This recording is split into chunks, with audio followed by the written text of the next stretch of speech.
Hello and welcome everyone to one of a kind session, which is an absolute need of the hour. And this session, COVID care do's and don't, has been kept exclusively for the students and staff of IPER looking at the current situation. During these unprecedented times of COVID-19 pandemic, IPER Group of Institution has ensured to take the utmost care of its students and staff members.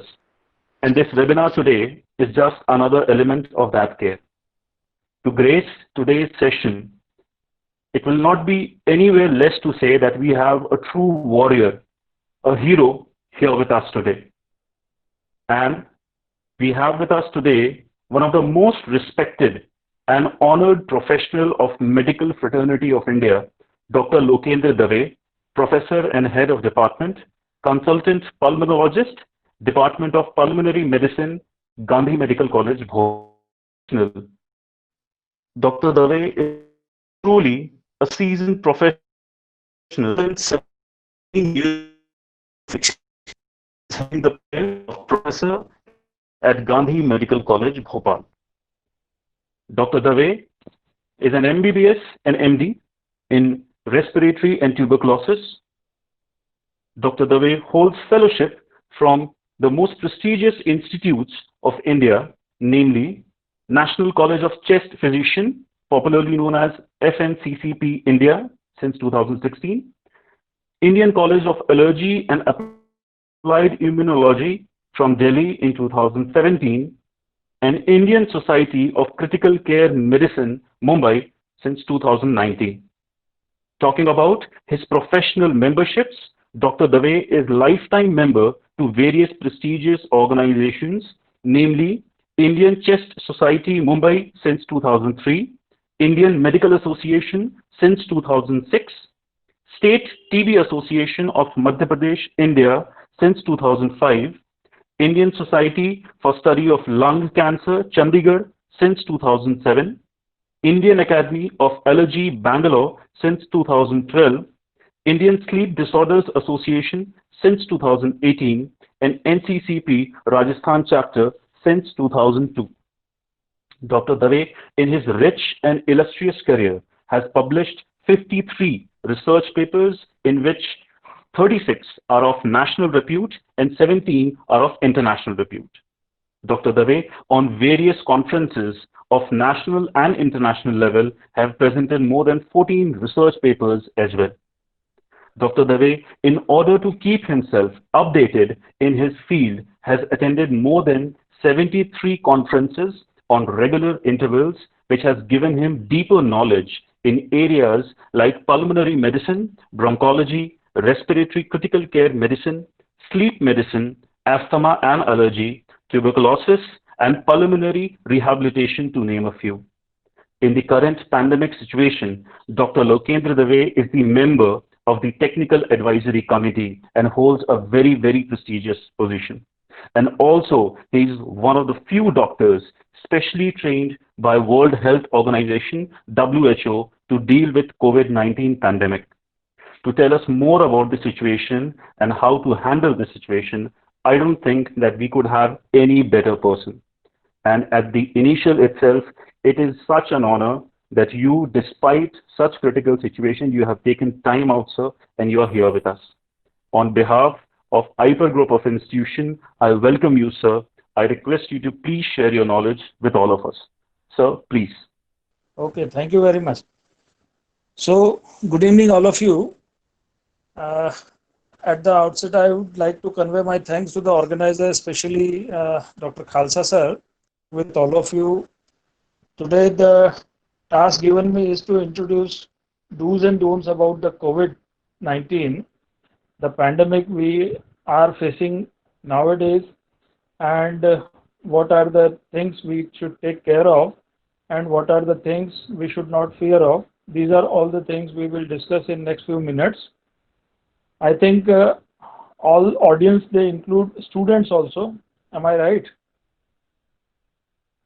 Yes, sir. Okay so मैं ये चाहूँगा कि मैं बिल्कुल clearly जो है सबको समझने के लिए हिंदी में बात करूं ताकि सभी लोग जो है क्लियरली मेरा मैसेज ले सकें. will it be okay to all of you? बिल्कुल सर, बिल्कुल sir. Right, sir, right. Thank you. So, जी, COVID-19, as you all know, it was a disease which was introduced in, say, December last and January first week in 2020. 2020 की शुरुआत से धीरे धीरे ये बीमारी का हमने नाम सुनना शुरू किया। 1 से 2 महीने में ये बीमारी कुछ देशों तक पहुंची। मार्च महीने में इस बीमारी ने इंडिया में दस्तक दी और अगले 3 महीनों में इस बीमारी का जो हालात है वो हम सब परिचित हैं कि ये बीमारी किस तरह से फैल रही है और इस बीमारी की वजह से कितनी मौतें हो रही है। आने वाले टाइम में क्या कुछ हो सकता है, इस बारे में अगर हम मीडिया से बात करेंगे या सोशल मीडिया की बातों पर भरोसा करेंगे तो बहुत एक भय का वातावरण बन जाता है। इसलिए बहुत ज़रूरी है कि हम लोगों को इसकी जो विषय वस्तु है उसको पता रहे कि इस बीमारी में वाकई में कितना हमें सोचना चाहिए, क्या क्या हमें सोचना चाहिए, क्या हमें करना चाहिए, क्या हमें नहीं करना चाहिए, ताकि हम अपने आप को और अपने परिवार को, अपने समाज को बीमारी से बचा सकें। तो ये बीमारी के बारे में पहले हम ये समझें कि एक वायरस जन्य बीमारी है। वायरस का संक्रमण जो होता है वो कई तरह के वायरसेस होते हैं जिनसे हम ग्रस्त होते हैं। आपने सुना होगा वायरल बीमारियां होती है और वायरल बीमारियां कोई हमारे लिए नई टर्म नहीं है। तो फिर कोविड-19 में ऐसा क्या है जिसकी वजह से हम परेशान हैं? निश्चित रूप से कोविड-19 एक परेशानी का कारण है क्योंकि हमारा हेल्थ सिस्टम उसके लिए एक अलर्ट जारी हुआ है और अलर्ट किस तरह से जारी हुआ है इसको हम समझें। ये कोविड-19 जो कोरोना वायरस ग्रुप का एक वायरस है उसकी वजह से होने वाली बीमारी है। कोविड-19 की बीमारी सांस द्वारा फैलती है, संपर्क द्वारा फैलती है। लोगों में एक दूसरे के संपर्क से सांस से तकलीफ जो होती है उसकी वजह से ये बीमारी एक से दूसरे आदमी में फैलती है। क्योंकि ये वायरस नया है और ह्यूमन कम्युनिटी के अंदर इसके प्रति कोई इम्यूनिटी नहीं है, कोई एंटीबॉडीज नहीं है हम लोगों में, इसलिए इस वायरस से लड़ने की ताकत किसी भी आदमी में नहीं है। और यही एक कारण है जो हमारे लिए एक थ्रेट का कारण है। ये बीमारी चूंकि इम्यूनिटी नहीं है तो बहुत बड़े समुदाय में, बहुत बड़ी पॉपुलेशन में एक साथ फैलने की ताकत रखती है चूंकि कंटाजियस डिजीज है। अगर हम बात करें बीमारी की जो थ्रेट है इंडिविजुअल व्यक्ति के लिए, तो थ्रेट है 2 to 3%, मतलब 2 से 3% लोग कॉम्प्लिकेट होंगे, 15 से 20% लोग सिम्टोमेटिक होंगे, 70 से 80% लोग एसिम्टोमेटिक होंगे। अगर हम दूसरी बीमारियों से कंपेयर करें इस बीमारी को तो हम लोग पाएंगे कि अगर हम मलेरिया की बात करें, टाइफाइड की बात करें, ब्रेन फीवर की बात करें, एनकेफ्लाइटिस या जॉन्डिस या कई तरह की जो वायरल बीमारियां होती है उनमें भी 2 से 3% थ्रेट होता है मॉर्टेलिटी का, मीन्स डेथ का। तो what is knew about this कि हम लोग इतना परेशान हो रहे हैं कि कोविड-19 जो है वो भी 2 से 3% मॉर्टेलिटी कैरी करती है। जैसा मैंने आपको बताया कि बहुत बड़ी पॉपुलेशन इसके लिए वल्नरेबल पॉपुलेशन है और ये डिजीज कंटाजियस डिजीज है। यही हमारा सबसे इम्पोर्टेंट प्रॉब्लम है।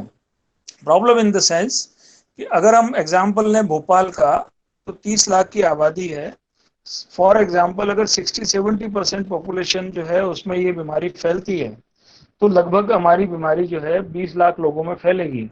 अगर 20 लाख लोगों में फैलेगी तो उसका 2% का आप अंदाजा लगा सकते हैं। सुनने में 2% बहुत छोटा फिगर दिखता है, लेकिन 2% का मतलब 20 लाख के हिसाब से 30 से 40 हजार लोग हमारे पास किधर से आ सकते हैं बीमारी के साथ, कॉम्प्लिकेशंस के साथ, और उनकी डेथ होने की संभावना हो सकती है।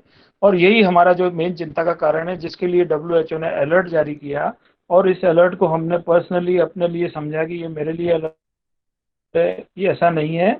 अलर्ट है पूरे हमारे सिस्टम के लिए। क्या हम 30,000 मरीज अगर एक साथ आएंगे तो उनको हम झेल पाएंगे? ये हमारे लिए अलर्ट है। क्या हमारी इसके लिए प्रिपरेशन है? क्या हमारे आईसीयूज रेडी हैं? क्या हमारी ऑक्सीजन की क्षमता है हमारे पास? क्या हमारे पास इस तरह के हॉस्पिटल की डॉक्टर्स की या नर्सेज की सुविधा है कि इतने सारे मरीजों को हम झेल पाएं? जी नहीं।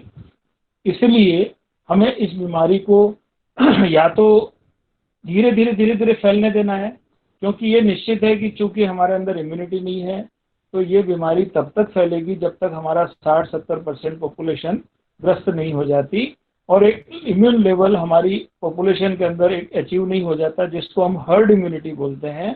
हर्ड इम्यूनिटी का मतलब होता है अगर हमारी 60-70% आबादी किसी इन्फेक्शन के प्रति इम्यून है तो वो हमारे लिए इन्फेक्शन एक नॉर्मल इन्फेक्शन का रूप ले लेता है। और ये 60-70% आबादी बहुत बड़ी आबादी है। अगर हम भोपाल की बात करें फॉर एग्जांपल, तो भोपाल के अंदर टोटल वेंटिलेटर्स की संख्या हमारे पास करीब 250 है और हमारे पास आईसीयू बेड्स की संख्या करीब 600 है। अगर हम कल्पना कर सकते हैं 30,000 मरीज एक साथ आ जाएंगे या बहुत कम समय में, या हम कहें तो 6 महीने में या 8 महीने में आ जाएंगे, तो भी हम इस तरह के बीमारी को झेलने की क्षमता नहीं रखते हैं। ये हमारे लिए अलर्ट है और इसके लिए बहुत जरूरी है कि बीमारी का स्प्रेड जो है, जिसको कि हम रोक तो नहीं सकते हैं, लेकिन so ji I was just actually trying to emphasise as a management candidate, आपको समझने की जरूरत है कि भाई मैनेजमेंट की दृष्टि से ये बीमारी हमारे लिए किस तरह से इम्पोर्टेंट है, और उसके बाद फिर मैं इसके हेल्थ एस्पेक्ट पे जाने वाला था। तो हेल्थ की दृष्टि से हेल्थ की जी दृष्टि से जैसे अगर हम बीमारी की बात करें, तो जैसा मैंने आपको बताया कि रियल थ्रेट एक्चुअली क्या है। रियल थ्रेट है हमारे सिस्टम के लिए, कि हमारा सिस्टम जो है उसमें अराजकता आ जाएगी। आप लोगों ने सुना होगा, देखा होगा, अमेरिका प्रिपेयर्ड नहीं था, यूरोपियन कंट्रीज प्रिपेयर्ड नहीं थे। पहले जो सार्स की बीमारी आई थी उसका एक्सपीरियंस उन्होंने लिया और उस आधार पर उन्होंने ये समझा कि शायद ये बीमारी का थ्रेट बड़ा नहीं होगा और ये इसका दायरा भी छोटा सा होगा। पहले जो सार्स की बीमारी आई थी, वो बीमारी कोरिया और जापान और चाइना और इस तरह से कंट्रीज में कुछ घूम के और एकदम से गायब हो गई। तो जो कंट्रीज हैं, जो डेवलप्ड कंट्री, उन्होंने इस बीमारी को बहुत गंभीरता से नहीं लिया और परिणाम आपके सामने है। अचानक से उनके वहां लाखों केस हो गए और लाखों डेथ्स भी हो गई। उनको सेलेक्ट करना पड़ गया, इतना डेवलप्ड कंट्री होने के बाद, इतना मेडिकल सर्विसेज होने के बाद उनको सेलेक्ट करना पड़ गया कि अब हम किन प्रोडक्टिव लोगों को बचाएं और किन लोगों को डेथ के बेड पे सोने दें, या जिन लोगों को हम लोग इलाज नहीं करना चाहते उनको घर लौटाएं और उनको घर पे मरने दें। ये हालात हो गए इटली में, ये हालात हो गए अमेरिका में। इंडिया में आप पॉपुलेशन को देखते हुए समझ सकते हैं कि अगर हमने इसको लाइटली लिया होता और लॉकडाउन नहीं किया होता तो क्या हालात हो सकते थे। तो इस दृष्टि से हमें ये समझना है कि भाई हम लोग जो थ्रेट था हमारा, उसके लिए प्रिपरेशन करने के लिए, लोगों को अवेयर करने के लिए, लोगों को मानसिक रूप से तैयार करने के लिए, लोगों को शारीरिक रूप से तैयार करने के लिए और अपने हेल्थ सिस्टम को डेवलप करने के लिए हमने कुछ समय खरीदा। That was the achievement of lockdown. Otherwise आप देख सकते हैं इकोनॉमिक दृष्टि से और बहुत सारे जो कंडीशंस हैं उस तरफ से अगर हम बात करें तो लॉकडाउन के आप लोग नुकसान गिन सकते हैं काफी सारे। बट हम आगे बात करेंगे कि अगर हम हर्ड इम्यूनिटी अचीव करना चाहते हैं, तो जैसा मैंने आपको बताया कि 60 to 70% पॉपुलेशन जब तक ग्रस्त नहीं होगी, ये वायरस चाहे स्लोली स्प्रेड हो या एकदम से स्प्रेड हो, ये निश्चित रूप से हमारी पॉपुलेशन के साथ और हमारे इर्द गिर्द घूमता रहेगा। इसीलिए ये कहा जा रहा है कि हमें आने वाले टाइम में, तो if you talk about herd immunity, तो जैसा मैंने आपको बताया कि 60 to 70% हमारी जब तक पॉपुलेशन अफेक्टेड नहीं होगी तब तक हम लगातार इस बीमारी के मरीज को देखते रहेंगे। ये बीमारी हमारे लिए एक परेशानी बनी रहेगी। एक बार हम जब हर्ड इम्यूनिटी अचीव करते हैं उसके बाद ये बीमारी हमारे लिए एक आम बीमारी की तरह हो जाएगी। अब ये हमें ये सोचना है कि ये 60 to 70% आबादी हमारी कब तक इन्फेक्ट होगी। ये इन्फेक्ट अगर हमारी धीरे धीरे होगी, तो जैसा मैंने आपको बताया कि एक एग्जाम्पल दिया भोपाल का, कि 30,000 लोग अगर हमारे पास सीरियस होकर आएंगे और अगर वो 6 महीने में आते हैं तो भी हमारे लिए परेशानी है, अगर वो हमारे पास 1 साल में आते हैं तो भी हमारे लिए परेशानी है, क्योंकि महीने के 2,500 लोग हो गए। तो इसलिए ये जरूरी है कि ये अगले 2 से 3 साल में आए और उतना तक हमारी प्रिपरेशन हो कि हम 2 से 3 साल में अगर ये सीरियस मरीज हमारे पास आए तो इनको पर्याप्त इलाज उपलब्ध करा पाएँ, इनको पर्याप्त रूप से हम इलाज देने के साथ होने वाली मौतों से रोक है। और जैसा मैंने आपको बताया कि चेन ऑफ इन्फेक्शन को तोड़ना जरूरी है, तो वायरस कैसे फैलता है, वायरस के क्या क्या तरीके होते हैं जिससे हम ग्रसित हो सकते हैं, उससे हमें बचना जरूरी है। वायरस जो मैंने बताया कि कई सारे सांस के वायरस होते हैं, चाहे हम स्वाइन फ्लू की बात करें, चाहे हम कुछ बैक्टीरियल इन्फेक्शंस की बात करें, सामान्य सर्दी जुकाम की बात करें, ये वायरस के जो कण होते हैं ये ड्रॉपलेट से फैलते हैं। जब हम सांस लेते हैं तो ये ड्रॉपलेट हमारे अंदर जाते हैं हवा से, और जब हम सांस छोड़ते हैं तो ड्रॉपलेट्स कुछ बाहर आते हैं जिनके अंदर ये वायरस लिपटा रहता है, और ये ड्रॉपलेट्स जो होते हैं ये संक्रमण का कारण बनते हैं। तो जैसे कोई व्यक्ति बोलता है, छींकता है, खांसता है, तो हजारों की संख्या में ड्रॉपलेट एकदम से बाहर आते हैं और ये ड्रॉपलेट इतने हैवी होते हैं कि 3-4 फीट के दायरे में फैलते हैं। तो चूंकि 3-4 फीट के दायरे में फैलते हैं, ये चीज़ें हमें समझना जरूरी है कि कोई भी व्यक्ति, जैसा मैंने आपको बताया कि 2% लोग कॉम्प्लिकेट होंगे, 15 से 20% लोग सिम्टोमेटिक होंगे, लेकिन एक बहुत बड़ा फिगर मतलब 70 to 80% लोग ऐसे भी होंगे जो एसिम्टोमेटिक होंगे। उनको खुद को पता नहीं होगा कि हमारा वायरस हमारे शरीर में प्रवेश कर गया है और हमारे शरीर के अंदर ये जो है घर बना चुका है। ये कैरियर स्टेज होती है। कैरियर स्टेज ट्रांसमिट करती है वायरस को, जो वायरस के लिए एक प्रकृति का वरदान है फैलने के लिए, लेकिन हमारे लिए, हमारे समाज के लिए एक घातक अवस्था है। जो एसिम्टोमेटिक लोग हैं, हमें नहीं पता कौन बीमार है, हमें नहीं पता किस व्यक्ति से वायरस शेड हो रहा है, इसलिए ये हमें ध्यान रखना है और ये मान के चलना है कि हर व्यक्ति जो हमारे संपर्क में आ रहा है उसको बीमारी हो सकती है, वो वायरल शेडर हो सकता है, वायरस को शेड कर रहा है ड्रॉपलेट के द्वारा, और अगर हम उसके दायरे में आए तो हम इस बीमारी से ग्रसित हो सकते हैं। इसके लिए बचाव के लिए क्या करना है हमें, जैसा मैंने आपको बताया कि ड्रॉपलेट जो होते हैं वो 3 से 4 फीट की दूरी तक फैलते हैं। इसलिए ये कहा जाता है कि हम एक दूसरे से दूरी बनाए रखें। That is what is called social distancing. Social distancing का दायरा 3-4 फीट का है, इसलिए हम 6 फीट की बात करते हैं, ताकि मिनिमम कम से कम 4 फीट का तो मेंटेन होगा अगर हम 6 फीट की बात करेंगे। अगर हम, या दूसरे शब्दों में कहें तो 2 हाथ की दूरी, जो 2 गज की दूरी कही जा रही है, उसका मतलब यह है कि हम एक दूसरे के सांस के संपर्क में ना आए। दूसरी भाषा में बात करें तो भीड़ भाड़ वाली जगहों पर ना जाएं, ताकि हम जो ड्रॉपलेट्स आते हैं दूसरे लोगों के, उसके संपर्क में नहीं आएंगे, और जितना हम कम से कम संपर्क में आएंगे हमारी समस्या इन्फेक्शन होने की नहीं रहेगी। दूसरी बात, अगर मैं हमारे हवा के बीच में और सांस के नली के बीच में एक बैरियर पैदा कर दूं, तो जो सांस में लूंगा वो फिल्टर होके जाएगी। तो इसके लिए मास्क पहनना है। मास्क जो है वो हमारे हवा के बीच में और हमारे सांस की नली के बीच में एक फिल्टर का काम करेगा। मास्क, चाहे हम बीमार हैं चाहे हम एसिम्टोमेटिक कैरियर हैं, तो हमारे द्वारा वायरस को बाहर आने से भी रोकेगा। तो इसलिए आप लोगों ने सोशल मीडिया में देखा होगा, कई जगह पोस्टर्स भी देखे होंगे कि अगर मैं मास्क पहनूं दूसरा नहीं पहने तो कितना खतरा है, दूसरा पहने मैं ना पहनूं तो कितना खतरा है, और सबसे बेहतर तरीका है दूसरा भी मास्क पहने मैं भी मास्क पहनूं, और हम दोनों एक दूसरे से 4 फीट की दूरी बनाए रखें, तो हमें मिनिमम खतरा है। तो इस वायरस से बचने के लिए जो हमारी सोशल डिस्टेंसिंग है और हमारा मास्क वेयरिंग है, 2 चीज़ें हमारे लिए बहुत एसेंशियल चीज़ें हैं जो हमें कई महीनों तक यूज़ करनी है। क्योंकि जैसा मैंने आपको बताया, हर्ड इम्यूनिटी हमारा जितना धीरे धीरे डेवलप होगा उतना हमारे समाज के लिए, हमारे देश के लिए अच्छा रहेगा।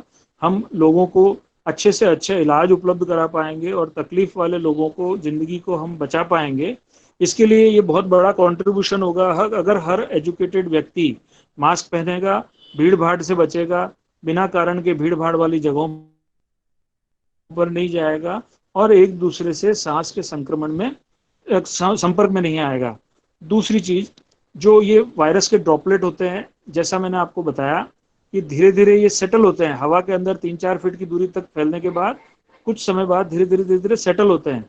तो जो सरफेसेज होती है, हमारी आंगन है, हमारा जो टेबल टॉप है, हमारी चेयर्स हैं, हमारी फाइल्स हैं, हमारे डोर के जो ये हैंडल्स होते हैं ये हैं, या हमारे जो लिफ्ट हैं, क्लोज स्पेसेस हैं, ऐसी जगहों पर ज़्यादातर ये वायरस जो है सेटल होकर सरफेसेस पे चला जाता है। अगर ऐसी सरफेसेस पे हमारा हाथ कांटेक्ट में आता है तो ये वायरस हमारे हाथ पे लगता है, और हाथों को नेचुरली हर व्यक्ति की एक टेंडेंसी होती है आँख को, नाक को या मुंह को छूने की। तो आँख, नाक, मुंह को अगर हम छूते हैं तो ये वायरस अपना अंदर प्रवेश करने का रास्ता बना लेता है हाथों से। तो ये चीज फिर एक दूसरी फिनोमिना जिसको हम फोमाइट ट्रांसमिशन बोलते हैं, इसको हमें देखना है। पहला काम करना है, ऐसी आदत बनाए कि आंख, नाक, मुंह को उंगली से ना छुएं, ये आदत बनाएं।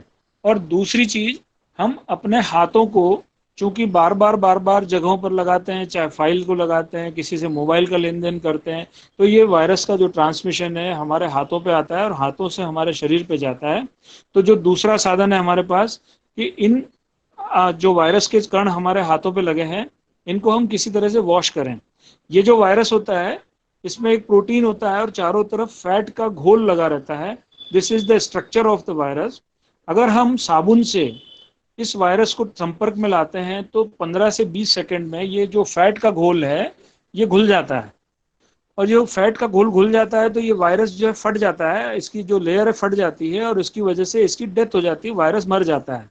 तो इसलिए इस प्रक्रिया को आप समझें कि हम चूंकि अपने हाथों को जगह जगह लगाने से नहीं बच सकते, और हमारा जो हाथों से संक्रमण है हमारे शरीर में ना जाए, इसके लिए हमें बार बार अपने हाथों को साबुन और पानी से धोने की प्रक्रिया करनी है।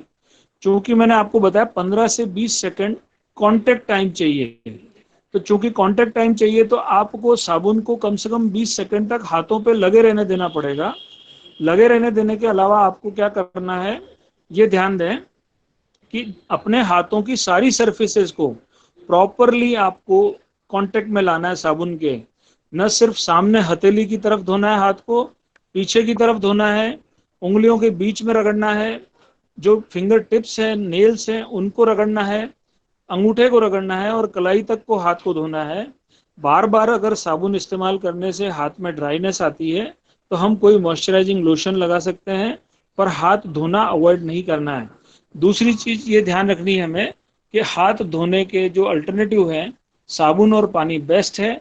अगर साबुन पानी का हम बार बार इस्तेमाल नहीं कर सकते हैं, कहीं हमारे पास साबुन पानी का इस्तेमाल करने की सुविधा नहीं है, तो अल्टरनेटिव के रूप में हम हैंड सैनिटाइजर का उपयोग कर सकते हैं। जो हैंड सैनिटाइजर है वो अल्कोहल बेस्ड रब्स होती हैं, 60 to 70% अल्कोहल होता है उसमें, और उस कंसंट्रेशन से भी सेम इफेक्ट आता है, but they are costlier option, और हम उसके मुकाबले साबुन और पानी को ज़्यादा इफेक्टिव मानते हैं, और साबुन और पानी से हम हाथ धोने से अपने आप को वायरस से बचा सकते हैं। जो मैंने 3-4 चीज़ें बताई, सोशल डिस्टेंसिंग, मास्क लगाना, उंगलियों को अपने आँख, नाक और मुंह को नहीं छूना, और चौथा मैंने आपको बताया साबुन पानी से हाथ धोना, साबुन पानी नहीं हो तो सैनिटाइज करना हाथों को। इन 4 प्रक्रियाओं को अगर हम रेगुलर अपनी लाइफस्टाइल में फॉलो करेंगे तो लगभग ऐसा पाया गया कि हम 90 to 95% अपने आप को इन्फेक्शन होने से बचा सकते हैं। अब जो एक और बात मैं आपसे इसमें कहना चाहूँगा कि मास्क के बारे में मैंने आपसे चर्चा की, तो मास्क आप लोग बहुत सारा सर्च करते हैं गूगल पे, विच मास्क इज़ वेरी इफेक्टिव, तो आपको कई सारे मास्क की वैरायटी मिलती है। इस बारे में थोड़ा मैं आपसे चर्चा करूँगा कि जो मास्क हमारे पास कहाँ क्या कौन सा मास्क यूज़ करना है, उसके बड़े साइंटिफिक एविडेंसेस हैं। N95 मास्क जो होता है वो 90 to 95% फिल्टर करता है वायरस को। इट इज़ नॉट 100% इफेक्टिव, लेकिन N95 मास्क को अगर हम लगाने का सही प्रक्रिया का इस्तेमाल करेंगे तो N95 मास्क जो है हमारा वो सफोकेटिंग मास्क होता है, उसके द्वारा एयर को खींचने में बहुत ताकत लगती है। तो इसलिए चूंकि ये बहुत एफिशिएंट मास्क है, इसका उपयोग का रिकमेंडेशन किया गया है जब हम क्लोज्ड स्पेस पे पॉजिटिव मरीजों के बीच में, जैसे आईसीयू है, वार्ड्स हैं, वहां पर अगर हम काम कर रहे हैं तो हमें N95 मास्क यूज करने की सलाह दी जाती है। अगर हम जनरल वार्ड्स में काम कर रहे हैं जहाँ पे बहुत कंसंट्रेशन नहीं है और थोड़ा हवा का आगमन होता है, तो ऐसी जगहों पर हम 3 लेयर्ड जो मास्क है उसका उपयोग कर सकते हैं। 3 लेयर्ड जो मेडिकल मास्क होता है वो करीब 15 रुपए का मिलता है बाजार में, 12 से 15 रुपए का, और जो N95 मास्क करीब 150 से 200 रुपए का मिलता है। ये दोनों मास्क जो है one time use, single use mask होते हैं। कई लोग N95 मास्क लगा के और महीने महीने घूम रहे हैं, that is not effective and that is unscientific also. तो ये हमें ध्यान रखना है कि हमारा कौन सा मास्क हमारे रिकमेंडेड है। अब हम जब ओपन एयर में काम करते हैं, जब वेंटिलेटेड रूम्स में काम करते हैं, जब भीड़ भाड़ वाली बहुत जगह में क्लोज स्पेस में नहीं जा रहे हैं लोगों पे, तो हम साधारण कॉटन का जो मास्क है हमारा, डबल लेयर का रुमाल है, या साधारण कॉटन मास्क डबल लेयर का करके हम उसका भी इस्तेमाल कर सकते हैं। ध्यान ये देना है हमें कि जब हमने मास्क कहीं लगाया तो जो आउटर स्पेस है, जो आउटर सरफेस है मास्क का, वहाँ पर चूंकि हमने फिल्टर बनाया है अपने सांस नली और हवा के बीच में, तो जो वायरसेस हैं और जो डर्ट पार्टिकल्स हैं वो सारे आउटर सरफेसेस पे लगे रहेंगे। तो एक बार जब हम मास्क लगाएं, उसको यहाँ से अपने जो चिन है वहाँ से टाइट करें, नाक के ऊपर क्लिप से टाइट करें, अच्छे से उसको पहने ताकि साइड से हवा ना जाए और कोई हवा जाने का स्कोप न रहे, और जो भी हम सांस लें वो मास्क के थ्रू लें। और जो आउटर सरफेस है जहाँ पे हमने वायरस को रोका है, उस आउटर सरफेस को बार बार टच ना करें। अगर हम बार बार टच करेंगे और उसके बाद गलती से अपने आँखों को या नाक को या मुंह को उंगली लगाएंगे, जो हमारी एक नेचुरल टेंडेंसी है, कहीं गलती से चश्मा हिलाना, आँख को लगाना, ये सब चीज़ों से जो वायरस हमने अपने सांस नली में जाने से रोका, उसको हम फिर प्रवेश करवा देंगे। तो इसलिए हैंड वॉश का बहुत इंपॉर्टेंस है। हम मास्क को बार बार एडजस्ट करते हैं, हम मास्क को बार बार सेट करते हैं, कई बार मास्क थोड़ा सा लूज हो जाता है, उसको ऊपर चढ़ाते हैं। तो ये सब प्रक्रिया के तहत अगर हम अपने उंगलियों पे इन्फेक्शन को लेते हैं, तो अगर हमारी आदत हर थोड़ी थोड़ी देर में हैंड वॉश करने की है साबुन पानी से या अल्कोहल रब से, तो हम फिर इन्फेक्शन से बच सकते हैं। तो ये सब चीज़ें हमें जानना जरूरी है कि हमें सोशल डिस्टेंसिंग क्यों रखना है, हमें मास्क क्यों पहनना है, हमें मास्क कौन सा पहनना है। अब बात करते हैं मास्क को डिस्पोज ऑफ कैसे करना है। जैसा मैंने आपको बताया कि जब हम कोई मास्क पहनते हैं तो उसकी आउटर सरफेस इन्फेक्टेड हो जाती है, उसके ऊपर डर्ट एंड वायरस सब लग जाता है। तो चूंकि हम उस मास्क को जब उतारेंगे तो उसके बाद उस मास्क का हमें क्या करना है, N95 मास्क हो या मेडिकल मास्क हो, उसको हमें यूज एंड थ्रो करना है। तो थ्रो कैसे करेंगे, अगर हम बाहर फेंक देंगे और कोई व्यक्ति उसको हाथ लगाएगा तो उसको इन्फेक्शन मिलेगा।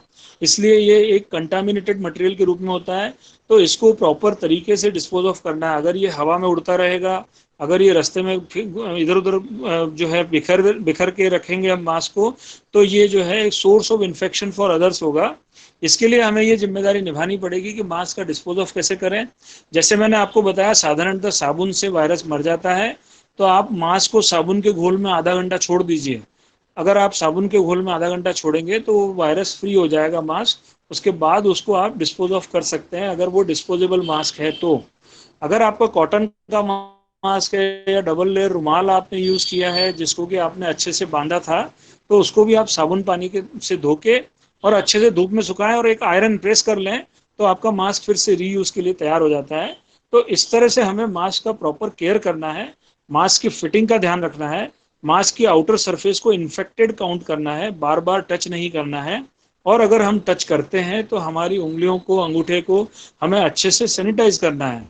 इन सब चीज़ों का अगर हम ध्यान रखेंगे तो हमारी दिक्कत कई गुना कम हो जाएगी और हार्डली हमारे पास 2-5% चांस रहेगा कि हमें किसी से इन्फेक्शन हो। अब नेक्स्ट बात करते हैं, हमें अगर किसी से इन्फेक्शन हो तो क्या करना है। कोई घबराने की जरूरत नहीं है। मैंने जैसे बताया, इंडिविजुअल आदमी के लिए थ्रेट 2% 3% है।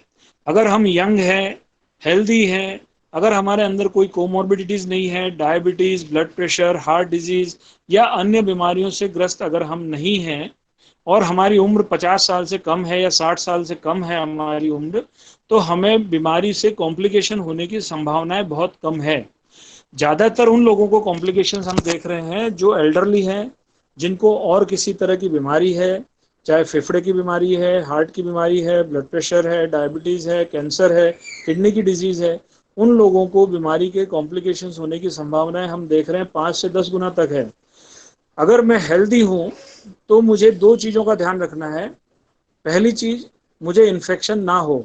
ये इम्पॉर्टेंट इसलिए है कि जैसा मैंने शुरू में आपको बताया कि अगर हम इस तरह से केयरलेस रहेंगे कि मैं हेल्दी हूँ, मैं यंग हूँ, मुझे कुछ नहीं होगा, तो मेरे से इन्फेक्शन मेरे घर में अपने बुजुर्गों तक जाएगा, अपने बच्चों तक जाएगा, अपने घर में अन्य लोगों तक जाएगा। तो अगर मुझे कुछ ना हुआ तो मेरे घर में किसी न किसी के साथ कोई ना कोई कॉम्प्लिकेशन होने की संभावना रहेगी। दूसरी चीज, जैसा मैंने आपको बताया, जो हम मॉर्टेलिटीज देख रहे हैं, डेथ्स का रेशियो देख रहे हैं, जो मैंने रिस्क फैक्टर बताया वो 60-70% पॉपुलेशन जो हमारी डाइंग पॉपुलेशन है उसमें गिन रहे हैं। 30% लोग ऐसे भी हैं जो यंगस्टर्स हैं, जिनके अंदर कोई किसी तरह की बीमारी नहीं थी, फिर भी हम देख रहे हैं कॉम्प्लिकेशंस हो रहे हैं। इसलिए ये मान के चलना है कि किसी भी व्यक्ति को कोरोना से कॉम्प्लिकेशन हो सकता है और हमें पूरी तरह से एहतियात बचने के लिए करनी होगी, जिससे कि हम अपने आप को बचा सकें और अपने अलावा घर वालों को भी बचा सकें। चेन जो है हमारी, जो संक्रमण फैलने की चेन है, उसको हम ब्रेक कर सकें, ताकि हम न खुद बीमार हो, न दूसरों में ये बीमारी फैले, और जो हमारे समाज में इस बीमारी को फैलने की जो स्पीड है उसको भी हम कम करने में बहुत अच्छे से कंट्रीब्यूट करें। जहाँ तक हम बीमारी की बात करें तो मैंने जैसा बताया, आपका इम्यून स्टेटस बड़ा रोल प्ले करता है। तो मैं अपने इम्यून स्टेटस को मेंटेन करने के लिए क्या करूं, ये अगला सवाल आता है हर एक के मन में जी हाँ, बिल्कुल बैलेंस डाइट लीजिए, अच्छा खान पान रखिए, शुद्ध जो है खान पान रखेंगे और अच्छी चीज़ें खाएंगे, बैलेंस डाइट लेंगे, प्रॉपर प्रोटीन इंटेक लेंगे, प्रॉपर मिनरल्स लेंगे, प्रॉपर विटामिन्स लेंगे, तो आपके शरीर की इम्यूनिटी मेंटेन रहेगी। इस समय में विशेषकर हम अपनी इम्यूनिटी को मेंटेन करने के कुछ ड्राई फ्रूट्स रेगुलर ले सकते हैं। अपने इम्यूनिटी को मेंटेन करने के लिए विटामिन की कुछ प्रिपरेशंस आती हैं जो स्टैंडर्ड प्रिपरेशंस हैं, डॉक्टर से सलाह मशवरा करके वो प्रिपरेशंस का यूज कर सकते हैं। आयुर्वेदिक प्रिपरेशंस पे आपको भरोसा है तो किसी वैद्य से सलाह लेकर आप काढ़ा वगैरह का सेवन कर सकते हैं। होम्योपैथी कुछ इम्यून बूस्टर्स हैं जो प्रमोट की जा रही हैं, वो भी मैं ये सलाह दूंगा कि अगर किसी को लेना है तो किसी एक्सपीरियंस्ड व्यक्ति से, होम्योपैथी प्रैक्टिशनर से सलाह लेकर लें। ओवर डोजिंग किसी चीज़ की नहीं होनी चाहिए। हाइपर विटामिनोसिस भी एक बीमारी होती है। बहुत ज़्यादा विटामिन का कंजम्पशन करना भी एक साइकोलॉजिकल एंड फिजिकल बीमारी को जन्म दे सकता है, तो ये एक बहुत इंपॉर्टेंट चीज़ है। दूसरी जो इंपॉर्टेंट चीज़ है हमारे इम्यूनिटी को बूस्ट करने के लिए, रेगुलर योगिक एक्सरसाइजेज, प्राणायाम, वॉकिंग और हमारी लाइट एक्सरसाइजेज, ये हमारा बड़ा एक रोल अदा करती है हमारी इम्यून बूस्टिंग के लिए। तीसरी जो चीज़ है मेंटल वेलबींग।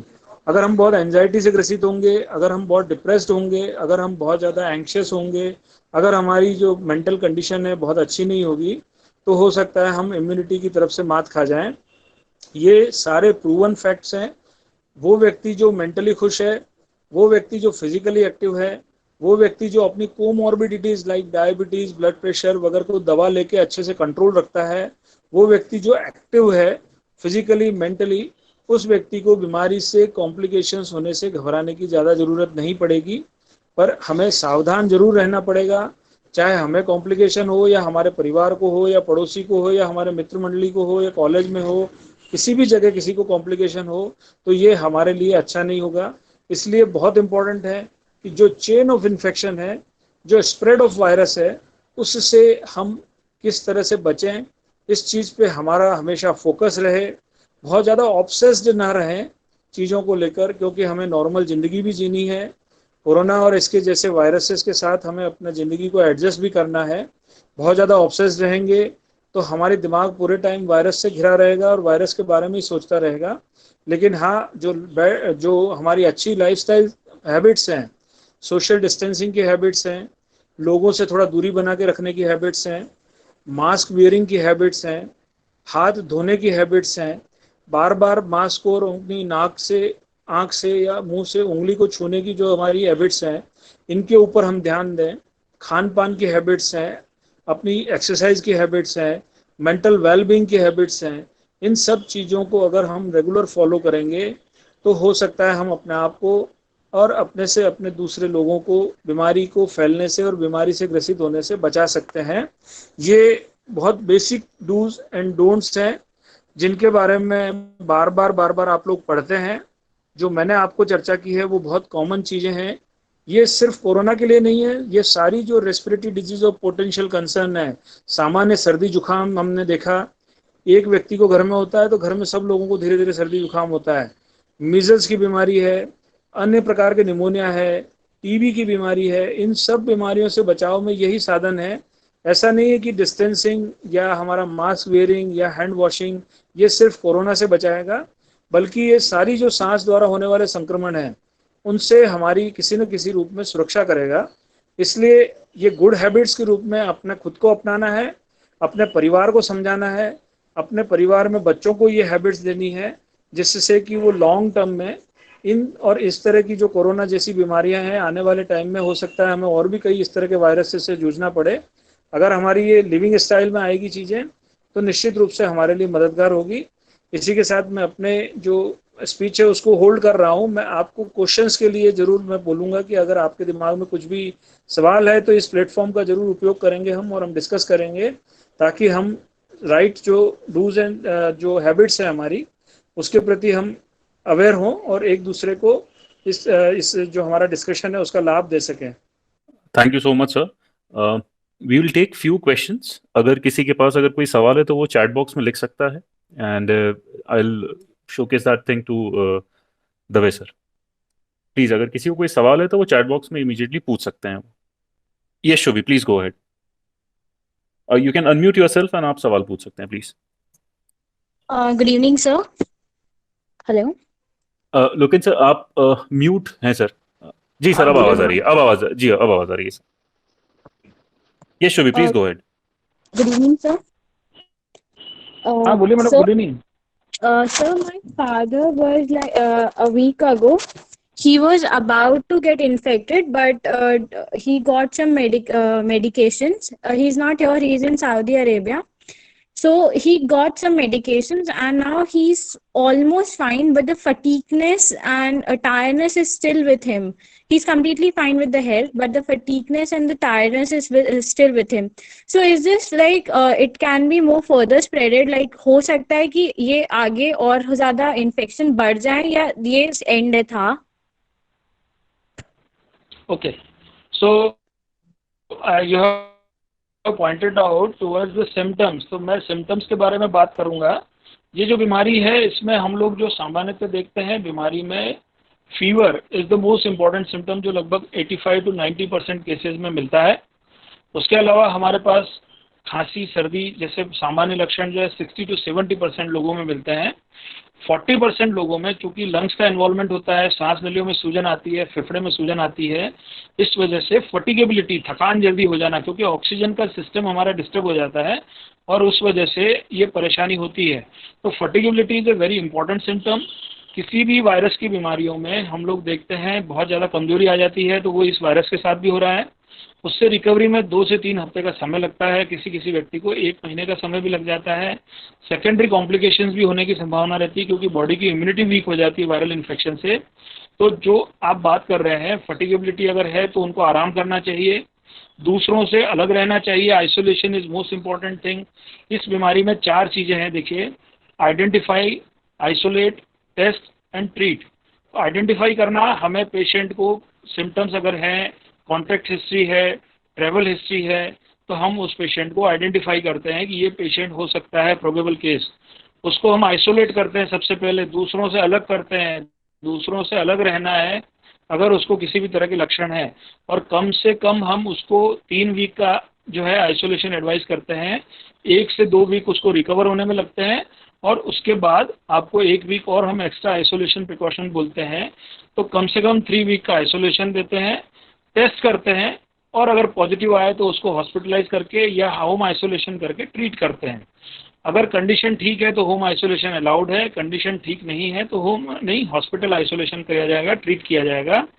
दूसरी जो चीज़ है, टेस्ट हमारा जो होता है वो 70% सेंसिटिव है। 70% सेंसिटिव का मतलब 10 में से 7 लोगों में पॉजिटिव आता है, 3 लोगों में नेगेटिव भी हो सकता है। अगर कहीं पॉसिबिलिटी है तो हम टेस्ट को रिपीट भी करते हैं ज़रूरत मुताबिक, और टेस्ट को रिपीट करके हो सकता है दूसरे या तीसरे टेस्ट में किसी का पॉजिटिव आए। सो टेस्ट नेगेटिव आने से रीअश्योर नहीं होना है सबको कि मेरा सब कुछ ठीक है। Isolation is the best practice, distancing is the best practice, mask wearing and hand washing is the best practice. अगर आप सिम्टोमेटिक हैं 100% इस चीज़ों को फॉलो करें ताकि हमसे दूसरों को बीमारी न लगे।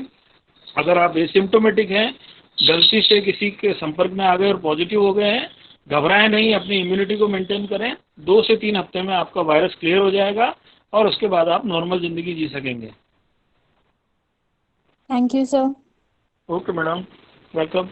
Thank you sir. सर अगला सवाल एसिम्प्टोमेटिक इन्फेक्शन को लेके ही है। 2 लोगों ने बात की है, पूछा है ये आपसे कि पहली बात कि क्या कोई तरीका है कि ये पहचाना जा सके कोई एसिम्प्टोमेटिक कैसे है, और क्या उसमें बहुत ज़्यादा खतरा होता है कि अब वो फाइनली आगे चल के सिम्प्टोमेटिक हो जाएगा, वो क्या ये पॉसिबल हो सकता है, क्या ज़्यादा चांसेस है क्या? देखिए, एसिम्टोमेटिक मतलब शब्द से ही पता चल रहा है जी एसिम्टोमेटिक सर। जिसमें सिम्टम नहीं है। अगर किसी व्यक्ति में सिम्टम नहीं है तो हमारे नाक के पिछले हिस्से में और गले के आसपास, जिसको हम नेजोफेरिंग्स बोलते हैं और ओरोफेरिंग्स एरिया बोलते हैं हमारी मेडिकल टर्म में, गले के पीछे के हिस्से में वायरस अपना घर बनाता है, कुछ समय रहता है और उसके बाद क्लियर हो जाता है। So that is a normal phenomena. जैसा मैंने आपको बताया कि वायरस के लिए एक वरदान है प्रकृति का कि वो जिंदा रहे, उसके लिए और ट्रांसमिसिबिलिटी के लिए प्रकृति ने उसको एक सिस्टम बना के दिया है। तो हमारी इम्यूनिटी अगर अच्छी है, हमारे पास 60-70% लोग ऐसे आते हैं कि जो एसिम्टोमेटिक हैं। कई बार इस तरह की बात करते हैं लोग कि साहब ले जाते हैं, खाना खिलाते हैं, दवा खिलाते हैं विटामिन की और वापस ले आते हैं। That means we are just isolating those people who are asymptomatic carrier, ताकि दूसरे लोगों में उसका स्प्रेड ना हो। तो एसिम्टोमेटिक लोगों को भर्ती करने का हमारा पर्पज है, इसको आप समझें सभी। और मैं आप सभी से निवेदन करूंगा, जितनी हम आज बात कर रहे हैं, हमारे आसपास लोगों को, मिलने वालों को इन सब बातों के बारे में समझाएं, ताकि भ्रांतियां जो है लोगों में ये नहीं रहे। किसी भी व्यक्ति को आइसोलेट किया जाता है जब वो एसिम्टोमेटिक भी हो, अगर उसके घर में कोई सुविधा नहीं है, अगर उसके घर में इस तरह की थ्रेट है कि इन्फेक्शन फैल सकता है, अगर वो क्लोज बस्ती में रहता है, बहुत क्राउडेड एरिया में रहता है या काम करता है, उस व्यक्ति को हम जरूर आइसोलेट करके एडमिट करते हैं, भले ही वो एसिम्टोमेटिक हो। तो एसिम्टोमेटिक होना अलग बात है। कई बार हम कॉन्टैक्ट हिस्ट्री से एसिम्टोमेटिक पेशेंट को आइडेंटिफाई करते हैं। Suppose we have got one patient, उसके आसपास या उसके संपर्क में आए लोगों की लिस्ट बनती है, उनकी टेस्टिंग होती है, उनमें 10 में से 2-3 लोग फिर पॉजिटिव निकल आते हैं। They might be asymptomatic, but फिर भी उन्हें हम अलग करके उनको भर्ती करके उनका इलाज करते हैं। Thank you sir. सर अगला सवाल एक बड़ी कॉमन, बहुत सारी अलग अलग जगहों पे हमें खबरें मिलती हैं कि न्यूज़पेपर में 3 घंटे तक रह सकता है, करेंसी पे 6 घंटे तक रह सकता है, ग्लास में कुछ और देर तक रह सकता है ये वायरस। तो सर ये सरफेस पे, अलग अलग सरफेस पे क्या ये इतनी देर तक रहता है, इसके बारे में अगर कुछ आप प्लीज बता दें हमें तो। देखिए, वायरस हमारे लिए नया है। पिछले 6 महीने में हम वायरस के बारे में बहुत कम जान पाए हैं। वायरस के बारे में ये जितना भी हम पढ़ते हैं, ये सब अटकलें लगाई जाती है। इसलिए मैं बार बार जो चीज़ बोल रहा हूँ, अगर बाहर से कोई चीज़ हमारे पास आई है, फॉर एग्जांपल न्यूज़पेपर आया है, उसको आप पढ़िए, उसको रख लीजिए, उसके बाद अपने हाथों को साफ धोइए। दूध की थैली आई है, उसको आप बाहर से साबुन के पानी से धो लीजिए, वॉश कर लीजिए, पानी से धो लीजिए, उसके बाद यूज़ करिए दूध को निकाल के। इस तरह की चीज़ें, रॉ मटेरियल खाने की प्रैक्टिसेस कम करिए, होटल्स में कम जाइए, बाहर की चीज़ें मत खाइए। ये सब चीज़ें जो हम बताते हैं, सरफेसेस या कई चीज़ें जो हम लोग यूज़ करते हैं, कुछ अवॉइडेबल हैं, कुछ अनअवॉइडेबल हैं। जो 4 चीज़ें मैंने आपको बताई, उन्हीं चीज़ों पे ज़्यादा हमें एक आम आदमी के रूप में कंसंट्रेट करने की ज़रूरत है। जहाँ हम अवॉइड नहीं कर पाते वो एक अलग बात है, जहाँ अवॉइड हम कर पाते हैं वो इन सब चीज़ों पे, क्योंकि हम जितना ज़्यादा इन सब चीज़ों पे कंसंट्रेट करेंगे, हम साइंटिस्ट नहीं हैं, हम रिसर्च नहीं कर रहे और हमारा दिमाग इन चीज़ों में लगा रहेगा, तो हमारे को ऑब्सेसिव डिसऑर्डर पैदा होगा। And this is going to be a harmful thing in future also, क्योंकि हमारा पर्सनैलिटी डिसऑर्डर भी नहीं बनना चाहिए कोरोना।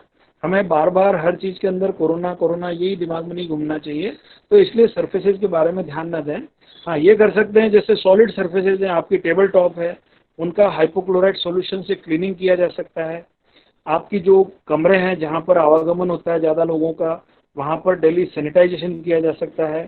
सैनिटाइजेशन के लिए mopping is the best thing. Tables है, कुर्सियाँ हैं, उनकी सबकी मॉपिंग प्रॉपर हो। Spray is harmful. और दूसरा, जो आपने देखा होगा कुछ टनल्स बनाई जाती हैं जगह जगह, जिसके ऊपर स्प्रे चलते रहते हैं, लोग जो है उनके ऊपर स्प्रे किए जाते हैं। तो these are all harmful things. Even लोगों को एक ऑब्सेशन हो जाता है, मोबाइल को जो सैनिटाइजर सॉल्यूशन है उससे क्लीन करते रहते हैं। I would like to remind you कि मोबाइल, ये जो सैनिटाइजर सॉल्यूशन होता है उसमें अल्कोहल होता है। मोबाइल बैटरी के अंदर कुछ चिंगारियाँ निकलती है, मोबाइल में विस्फोट कर सकता है अगर वो अल्कोहल अंदर चला जाए तो। और उसके अंदर 30% वाटर भी होता है। ये वाटर जो है अंदर चला जाए तो बैटरी खराब कर देगा आपकी। हम हर चीज़ के अंदर ज़्यादा दिमाग लगाने की कोशिश कर रहे हैं कि कौन सी सरफेस पे कितनी देर रहता है और हम सेफ हैं कि नहीं। इन सब चीज़ों की बजाय जो कॉमन प्रैक्टिसेबल चीज़ें हैं, इसलिए मैंने एक वर्ड ऑफ कॉशन यूज़ किया कि हम 90 to 95% अपने आप को कैसे बचा सकते हैं उस पर कंसंट्रेट करें। हम 2-5% चीज़ों पे कंसंट्रेट ना करें और फिर अपनी इम्यूनिटी पे कंसंट्रेट करें, सो डैट, देखिए, इन्फेक्शन, मैंने बोला, हर्ड इम्यूनिटी डेवलप होने तक हमारी बहुत लार्ज पॉपुलेशन में इन्फेक्शन होगा। हो सकता है हम में से काफ़ी लोगों को इन्फेक्शन होकर ठीक हो चुका हो। अगर हमारा एंटीबॉडी टेस्ट किया जाएगा तो पता लगेगा कि हमारे अंदर एंटीबॉडीज डेवलप हो गए हैं कि नहीं हो गए हैं। तो ये बाद की बातें हैं। अभी के लिए ज़रूरी हम चेन का पार्ट ना बने, इन्फेक्शन स्प्रेड का पार्ट ना बने। और जो हमने तमाम प्रयास अपना नुकसान उठाकर 2 महीनों में किए हैं लॉकडाउन में, उसके अंदर एक कंट्रीब्यूट करें कि हमारा जो इन्फेक्शन है उसका स्प्रेड स्लो डाउन हो जाए। बस उसमें हम जरूर कंट्रीब्यूट करें। That is request to all. ये मैं आपसे सबसे बोलूँगा। Thank you so much sir, ये क्लियर करने के लिए। बड़ा कंफ्यूजन रहता है बहुत सारे लोगों के मन में। सर, अगर आपकी अनुमति हो तो एक आखिरी एक सवाल ले सकते हैं क्या? जरूर जरूर, जितना समय आप उपयोग जी करिए, मैं फ्री रखूँगा टाइम आपके लिए। Sir thank you so much sir. Sir, professor Ajay sir पूछना चाह रहे हैं कि योगा इस सिचुएशन में कैसे हेल्प कर सकता है, स्पेशली जो ब्रीदिंग एक्सरसाइजेस हैं योगा की, क्या वो इस सिचुएशन में कुछ हेल्प कर सकती हैं क्या? राइट, देखिए प्राणायाम एक्सरसाइजेज इम्यून बिल्डिंग के लिए diabetes, blood pressure, asthma, rhinitis, sinusitis सभी तरह की प्रॉब्लम्स के अंदर बहुत मददगार होता है, बशर्ते प्रॉपर गाइडेंस में किया जाए। उल्टे सीधे यौगिक एक्सरसाइजेज नुकसान कर सकती हैं। मैंने आपको एक जो आगाह किया है कि हम विटामिन लें, हम काढ़ा पिएं, हम होम्योपैथी दवाई लें, हम योग करें, एक्सरसाइज करें, बिना गाइडेंस के ना करें। कुछ भी उल्टा सीधा काम कहीं भी पढ़ के ना करें, क्योंकि उसके नुकसान हो सकते हैं। अगर हम प्रॉपर एक्सपर्ट से मार्गदर्शन लेंगे, अपनी एक्सरसाइज प्रॉपर करेंगे, अपने योगा प्रॉपर करेंगे, जल नीति वगैरह की एक्सरसाइज करेंगे, these are all helpful thing. और ये एस्टैब्लिश फैक्ट है हर तरह की वायरल बीमारियों के लिए, और हर तरह की बीमारियों में हमारी मदद करता है। निश्चित रूप से आप कर सकते हैं, ये बेटर लिविंग स्टाइल की चीज़ें हैं, इसको जरूर फॉलो करिए। Thank you so much sir.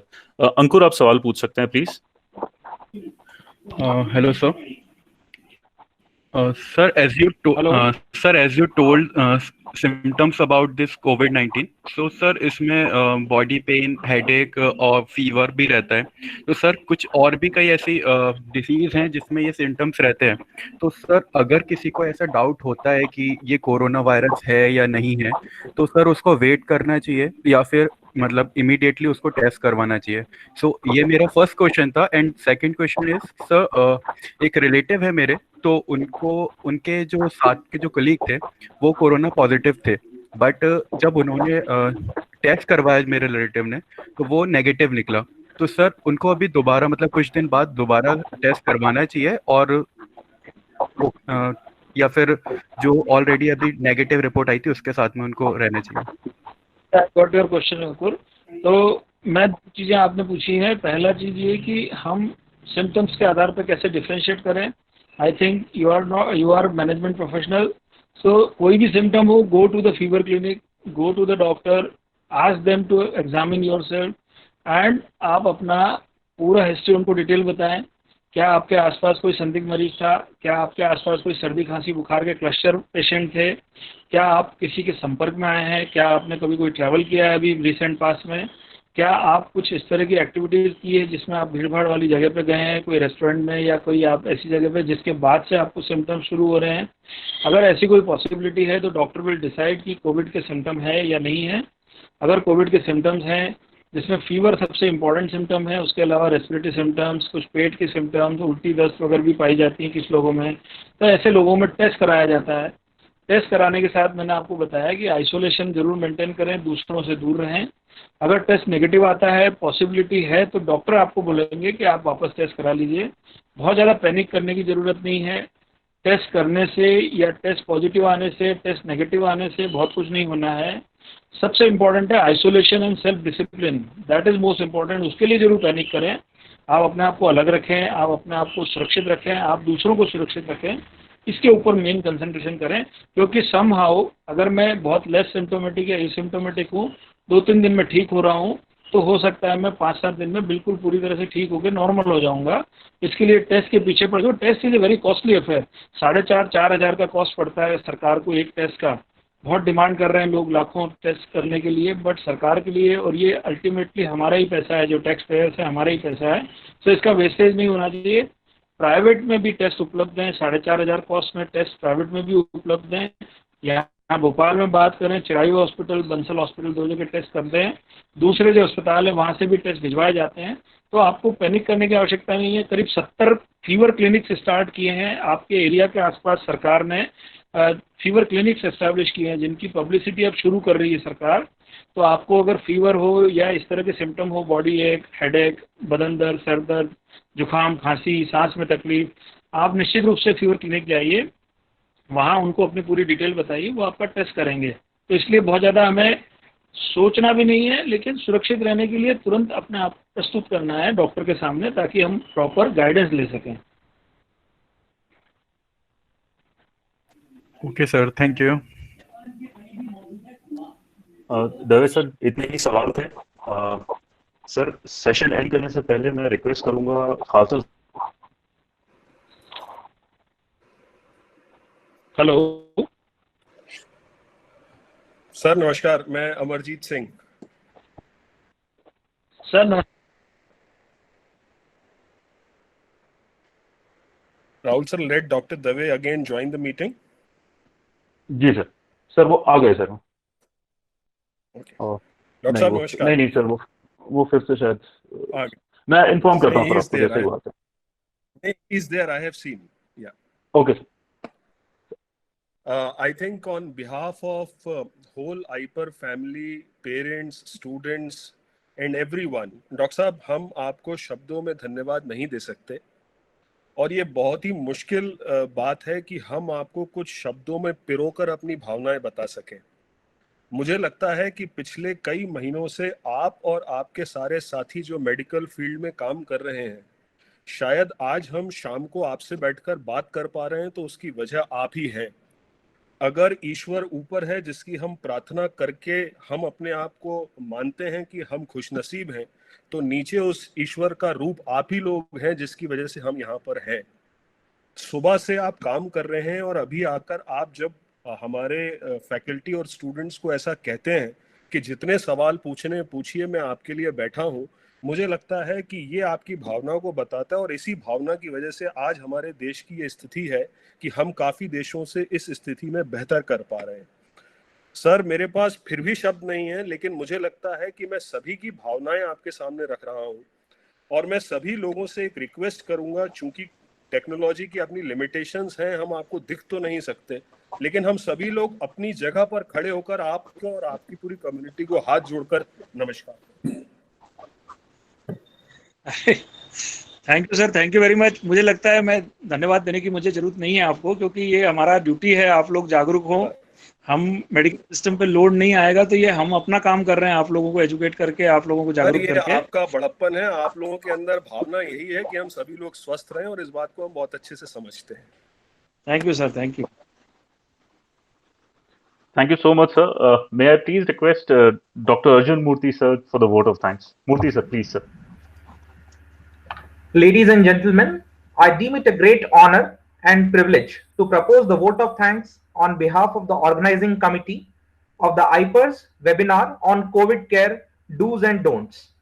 We are extremely thankful to Dr. Lokendra Dave, sir, Professor and Head, Department of Respiratory Medicine, Gandhi Medical College, Bhopal, for his gracious presence and his ever available support for issues related to healthcare. We are honored by your presence, sir.